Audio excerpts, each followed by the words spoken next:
As how I left the first video off, during Naruto's war arc, many characters were just getting powers without working for them or unlocking them naturally. Some will say it got too fanservice-y as well. When Naruto mastered the Rasengan without the Nine Tails or the special need of the red chakra, it felt earned. When Kakashi was mountain climbing with one hand only, that felt like a real challenge. When Sasuke had to physically train his body to master Lee's speed and taijutsu movements was also rewarded fairly. And like Kakashi said, Sasuke had to work extra hard to get here, not just because of his Sharingan. And that's what made Naruto Part 1 awesome, characters struggling to achieve something that we do in real life. It felt earned for all of them. But when you give characters power-ups for the sake of doing it, it doesn't feel earned at all. I really am disappointed that many fans nowadays don't care if a transformation makes sense or not.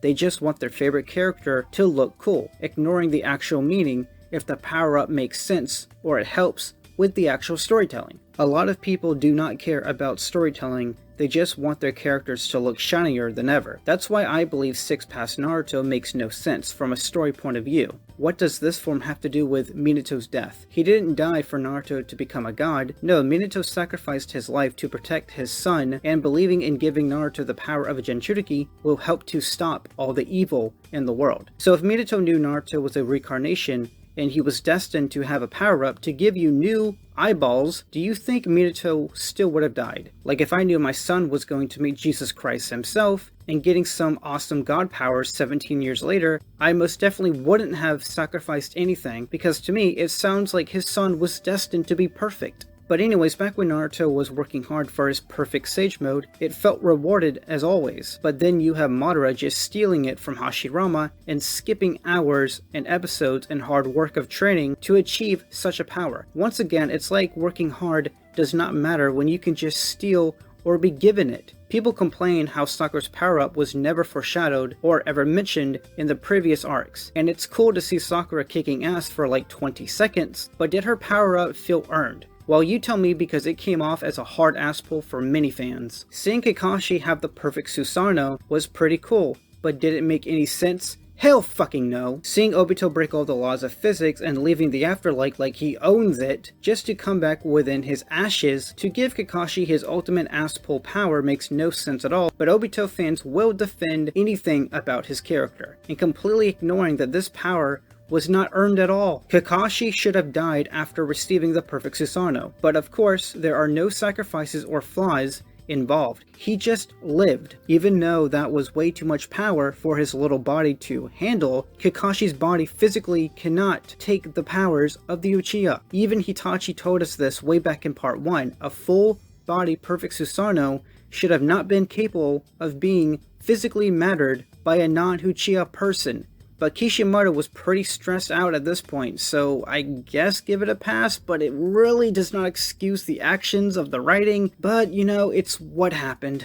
I miss when characters were limited. When they had no options, they were desperate. And when the characters were at their weakest moments, that's what made Naruto Part 1 amazing. But in the war, barely anybody collapses or gets desperate, because Naruto gives everyone his chakra like 4 times. There are no stakes or risks when you keep giving chakra away to protect them. Where was the red chakra to protect Neji, Choji, Kiba? There wasn't, because that would be fucking stupid. Working hard for your shit is awesome for a character, but when a character is limited and throws everything they had and it still didn't work, then maybe it's time for them to die naturally. At the very beginning of Naruto, you had to put your life on the line to be a shinobi. Tell me, how can you work hard and die as a shinobi when you have a 17-year-old boy who keeps protecting you with his strong, invincible chakra, going against your sacrifice, dying like a warrior in the war? The way that I see it, let Naruto protect everyone maybe twice, and that's it. Then you're all on your own after that. The war arc definitely needed more deaths. I believe Naruto was at its best when everybody was limited and weak at their moments. Naruto and Sasuke should only have had the powers of KCM and EMS, since those are the powers that their loved ones gave to them before they died, believing they will be okay after they are gone.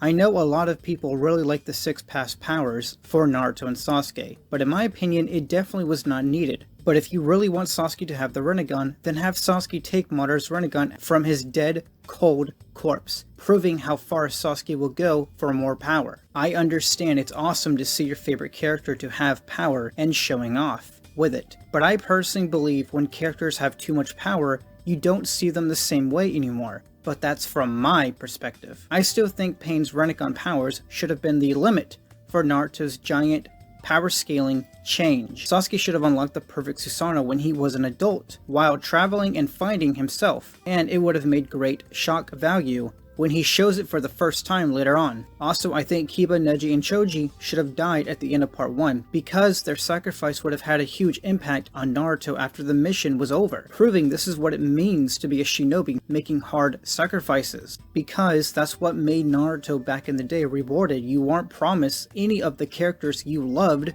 to survive. I absolutely love Naruto, but there's so much to criticize within it. I still prefer things of what should have happened versus what we got. When you rewatch part 1 Naruto, everything just felt more balanced. The characters working hard to get where they're at, seeing them struggle in the most realistic way possible. You're never promised to live when you're given a mission. There's so much more of this certain writing that needed to be explored more in Naruto. But sadly, Naruto's war arc dragged on for years, and we weren't able to get any more similar other arcs that made Naruto amazing back in the day. So in my opinion, Naruto is a series with highs and lows. The power scaling was everywhere. There's a lot of bad sides in it. Even though Naruto's character arc ended for me when he got those god powers and I couldn't see him the same way anymore, I'm still happy that other characters like Jiraiya, Pain, and Itachi still had a better ending to their character arcs overall than Naruto's. So personally for me, Naruto was a series about using your intelligence, what you had left, your skills, everything that you've been building up for yourself in that specific moment. Sasuke versus Orochimaru in the Forest of Death by using that string, that shuriken, and the fire style ball jutsu. Moments like that is what made Naruto shine the most. Shikamaru versus Temari about who's more intelligent than the other fighter. Hell, even the simple bell test, you can even argue, was actually very clever in its own aspect. Then, when you get to Naruto and every character is pretty much unlimited, has no risks to their powers, and everyone lives, you don't really see the struggle, and you don't really see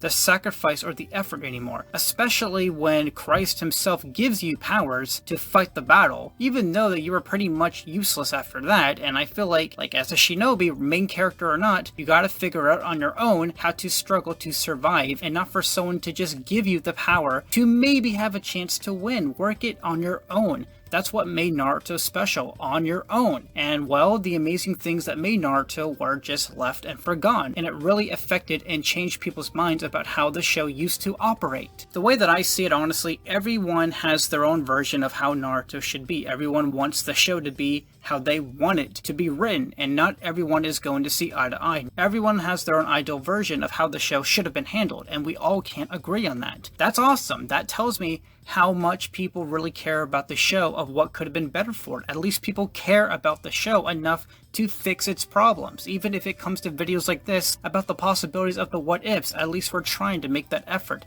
that difference in my opinion. We love Naruto so much that we want the best for it. But sadly, it's only a dream. It's not really going to happen. The series is done. So when we look back at it, we remember the good parts of it, of what made it special to us and what got us into the show in general. And since that time is gone, we can only dream. I just gotta say, guys, I love Naruto no matter what. The series means a lot to me, like many others. I just don't agree with the power scaling at the end of the war. I don't agree with them just getting powers. I don't agree with them just ass-pulling powers, and I understand Mamashi Kishimoto was under a lot of stress, and I would never ever hate him on that. I even defended him on that.